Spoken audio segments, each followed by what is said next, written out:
Hello students, welcome CBSE physics. तो CBSE physics mainly जो target तो वैसे तो कर रहा है सीबीएसई के क्वेश्चन पेपर्स पर, साथ साथ ये नीट की तैयारी भी बेस्ट है। तो यहाँ पर हमारे पास है केस स्टडी 2023 कंपार्टमेंट का पेपर है, कंपार्टमेंट फिजिक्स का। तो अच्छा क्वेश्चन है, सुबह मैंने इसको कम्युनिटी में डाला था, पोस्ट डाली थी ये।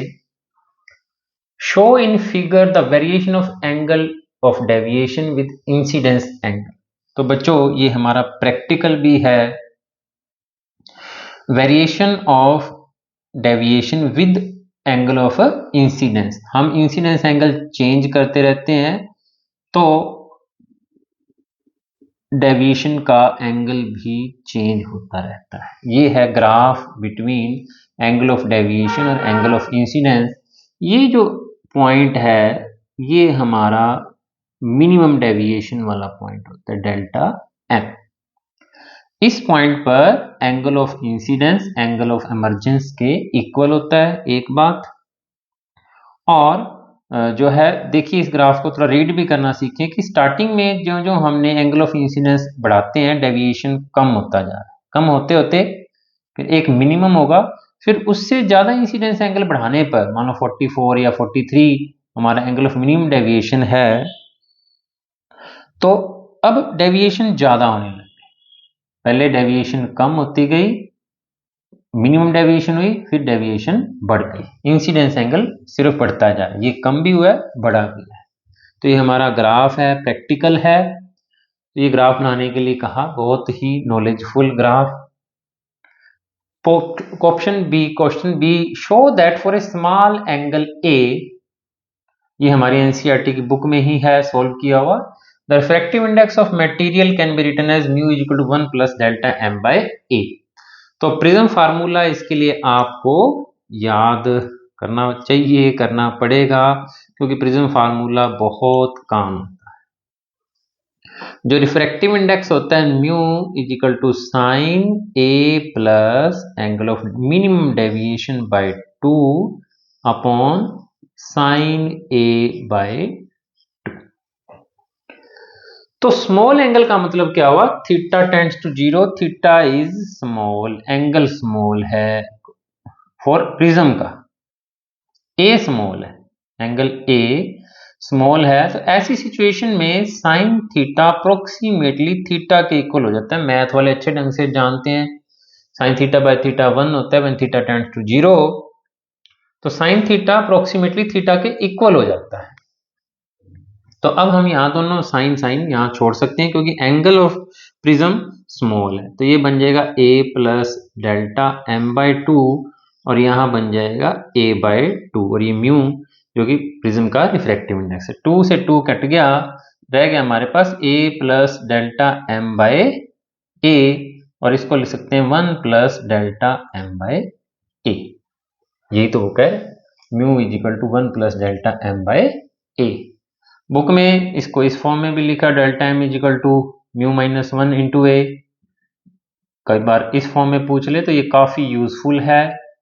लेकिन ये फॉर्मूला कब वैलिड है, जब angle of prism is small. देखो पहली लाइन में उसने लिखा है show that for a small angle of prism, तो एंगल ऑफ प्रिज्म स्मॉल है। तो 2 क्वेश्चन हमने कर लिए, सी क्वेश्चन करवा रहा हूं, रब करना पड़ेगा मुझे। ये था कि चलो इसी पे ही कहीं कवर अप कर लेते। तो ग्राफ देखता हूँ, ग्राफ रब करके अगर काम चलता है तो सी ऑप्शन करवा देता हूँ साथ साथ। हालांकि वैसे बी और सी का आपस में कोई नहीं, डी पार्ट भी है। डी पार्ट के लिए मैंने अलग से वीडियो बना रखा है, वो मैं डिस्क्रिप्शन बॉक्स में लिंक दे दूंगा। वो भी बहुत अच्छा क्वेश्चन है, वो क्वेश्चन मुझे याद है, वैसे वो थोड़ा सा रिवाइज करवा दूंगा। अभी सी पार्ट, सी पार्ट में देखो हर लाइन के हर वर्ड का मीनिंग है इक्विलेटरल प्रिज्म है, इस तरीके से कि इंसिडेंस एंगल इमर्जेंस एंगल के इक्वल है, और इक्वल किसके, एंगल ऑफ प्रिज्म के। कितनी सारी बातें एक लाइन के अंदर लिख दी, मैं कंफ्यूज हो गया था क्योंकि मैं ये नहीं समझ पा रहा था कि एंगल ऑफ प्रिज्म के इक्वल है। इक्विलेटरल प्रिज्म का यूज नहीं होगा वैसे ज्यादा, वैसे इक्विलेटरल प्रिज्म यानी कि एंगल ऑफ प्रिज्म 60 डिग्री। अगर बाई चांस लास्ट में वो उसने refractive index in term of A पूछ लिया, अगर रिफ्रैक्टिव इंडेक्स पूछता तो ए की वैल्यू 60 पुट करके हम आंसर देते। तो यहां पर फिर दोबारा से हमारे पास रहेगा प्रिज्म फार्मूला, हमें फाइंड आउट करना है रिफ्रैक्टिव इंडेक्स। तो prism formula sine A plus delta M by 2 और साइन ए बाय, उसने कहा angle of incidence is equal to angle of emergence equal to angle of prism, लेकिन हमें यहाँ पे कहीं भी आई और ई की वैल्यू नहीं पता लग रही, हमें सिर्फ पता लग रही है एंगल ऑफ मिनिमम डेविएशन की वैल्यू। तो हमारे पास एक फार्मूला है आई प्लस ई माइनस ए या 2i माइनस ए, क्योंकि angle of incidence angle of emergence के इक्वल होता है मिनिमम डेविएशन का। वैसे फार्मूला क्या है, आई प्लस ई माइनस ए, जो angle of minimum angle of deviation का, ये एंगल ऑफ मिनिमम डेविएशन था तो आई ई के इक्वल है, तो इसलिए मैंने 2i माइनस ए लिख दिया।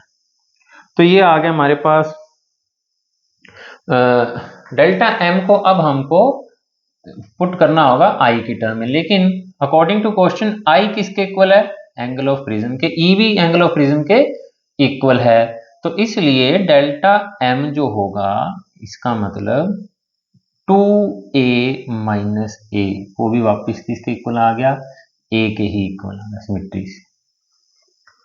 तो ये पॉइंट बहुत नोटिस करने वाला है कि वापस हमारा एंगल ऑफ डेविएशन ए आ गया। तो अब हम mu is equal to sine A plus A by 2 और साइन ए बाय 2 लिख सकते हैं, यानी कि ये क्या होगा साइन 2a बाय 2 वो तो होता है साइन ए और साइन ए बाय 2। उसने ये कहा है कि find refractive index in term of A, यानी कोई और वेरिएबल नहीं होना चाहिए, ना तो डेल्टा एम ना आई या इमर्जिंग एंगल, कुछ नहीं होना चाहिए। तो अब हमारा आंसर आ गया सिर्फ और सिर्फ किस फॉर्म में, एंगल ऑफ प्रिज्म की फॉर्म में।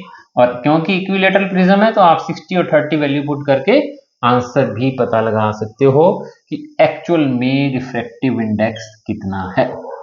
डी क्वेश्चन के लिए फिर से मैं कहूं कि आप डिस्क्रिप्शन बॉक्स में लिंक दे रखा है, अलग से वो प्रॉब्लम मैंने सोल्व करके दे रखी है, थोड़ा याद दिला देता हूं वो प्रॉब्लम कैसे होगी। जो डी क्वेश्चन है इसी के अंदर, उसमें एंगल ऑफ प्रिज्म 75 डिग्री दे रखा है और रिफ्रैक्टिव इंडेक्स दे रखा है प्रिज्म का √2। एंगल ऑफ प्रिज्म 75 डिग्री और जो है ये इंसिडेंस एंगल पता लगाना है, रिफ्रैक्टिव इंडेक्स दे रखा है √2, लेकिन पाथ ऑफ रे दिखा रखा है यहाँ पे कुछ ऐसा, इसका मतलब ये क्रिटिकल एंगल पर फार हो रही है। तो ये वाला जो रिफ्रैक्शन का एंगल है R2, ये angle of emerging angle 90 degree है। तो यहाँ 2 स्टेप में ये क्वेश्चन होगा, पहले R2 पता लगाएंगे स्नेल्स लॉ लगा के, sine R2 mu is equal to 1 by sine C, क्योंकि ये क्रिटिकल एंगल है तो आप R2 की वैल्यू पता लग जाएगी इधर से ऐसे, sine R2 is equal to 1 by mu, mu की वैल्यू √2, तो R2 आ गया 45 डिग्री।